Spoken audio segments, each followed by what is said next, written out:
October 22nd. For though we live in the world, we do not wage war as the world does.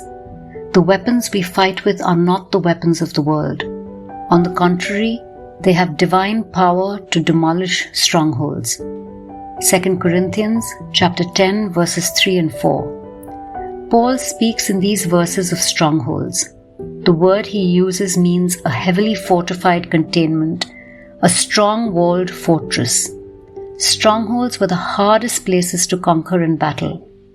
In the Old Testament, in Joshua chapter 6, we have an incredible example of a physical stronghold being brought down by spiritual warfare.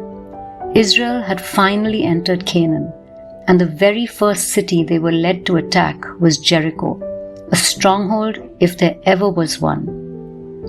The walls of Jericho were three-tiered, in all almost 100 feet high and over 60 feet wide. Jericho was absolutely impossible for the Israelite army to conquer, since their first task would be to bring down these walls. Against the conventional weaponry of that time, Jericho's walls were simply impenetrable.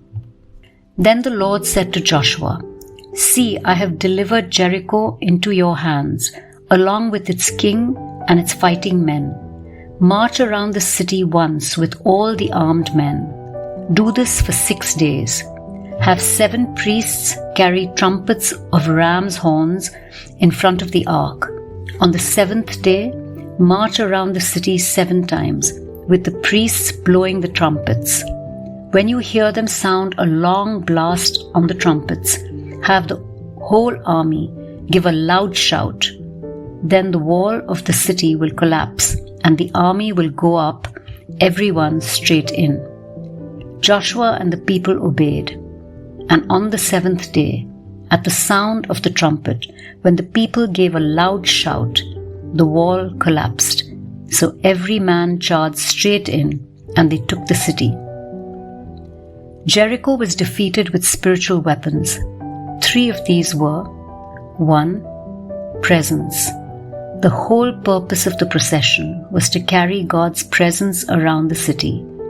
In effect, God was laying siege to Jericho. God's presence is our most powerful weapon of spiritual warfare.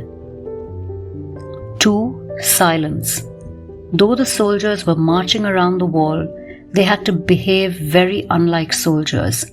No strategizing, planning, plotting, preparing siege weapons, looking for weaknesses in the wall. Plus, the silence. No chit-chat, marching songs, cursing, coarse jokes. They had to be patient and simply march. Could it be that their silence was countering a specific demonic stronghold in Jericho, such as proud boasting? 3. Praise. An environment of praise was established, with the only sound being the blowing of the trumpets by the priests. It culminated in a final shout of praise, a declaration of God's time to manifest on earth what had been achieved in the heavenly realms.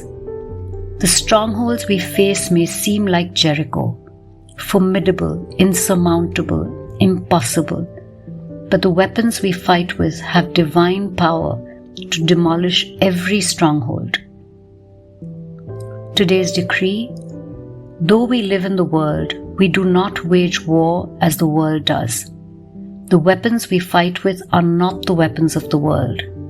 On the contrary, they have divine power to demolish strongholds.